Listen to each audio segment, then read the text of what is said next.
This channel does not promote any violent, harmful, or illegal activities. All content provided by this channel is meant for an educational purpose only. দেখুন, রাজ্যে যখনই কোনো দুর্নীতিমূলক কাজকর্ম হয় আমরা দেখি সবার আগে যে অভিযোগের তীরটা যায় সেটা তৃণমূল কাউন্সিলর বা তৃণমূল নেতাদের উপরেই ওঠে। মাসকট স্পিন কন্ট্রোল ল্যাবের পরীক্ষায় এটি প্রমাণিত। কেয়াসেট আলোপেক্স পেনটা অ্যাক্টিভ নতুন চুল গজাতে সাহায্য করে, চুল পড়া বন্ধ করে। কেয়াসেট আলোপেক্স পেনটা অ্যাক্টিভ 10 হেয়ার ফল প্রবলেমের একমাত্র সলিউশন।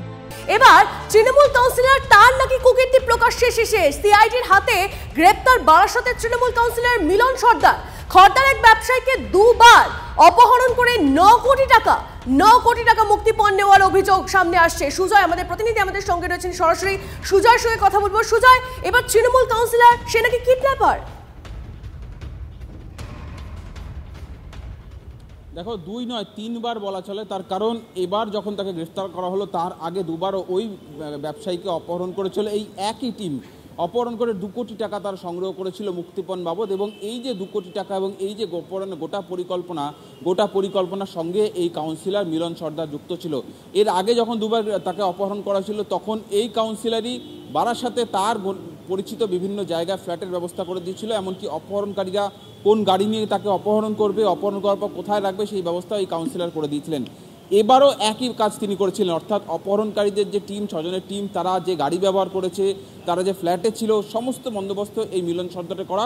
এর আগের দুবার অপহরণ করা হচ্ছে ব্যবসায়ীকে, মুক্তিপণ চাওয়া হচ্ছে, কোথায় রাখা হচ্ছে, সবটাই কাউন্সিলর জানতেন।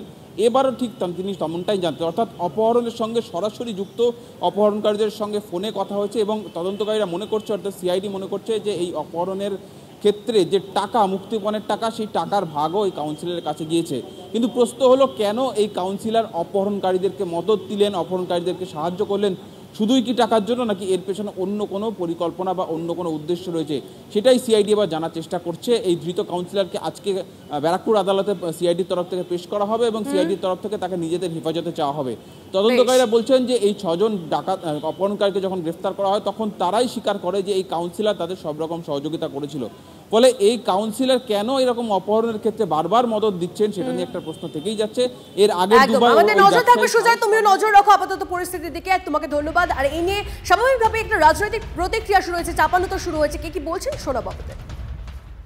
এই 4টি বুথের নেতা, তার কাছে 9 কোটি।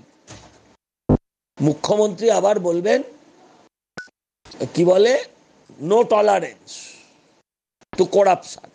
ভাইপো বলবে নো টলারেন্স টু 0% করাপশন, না কি বলে ওরা।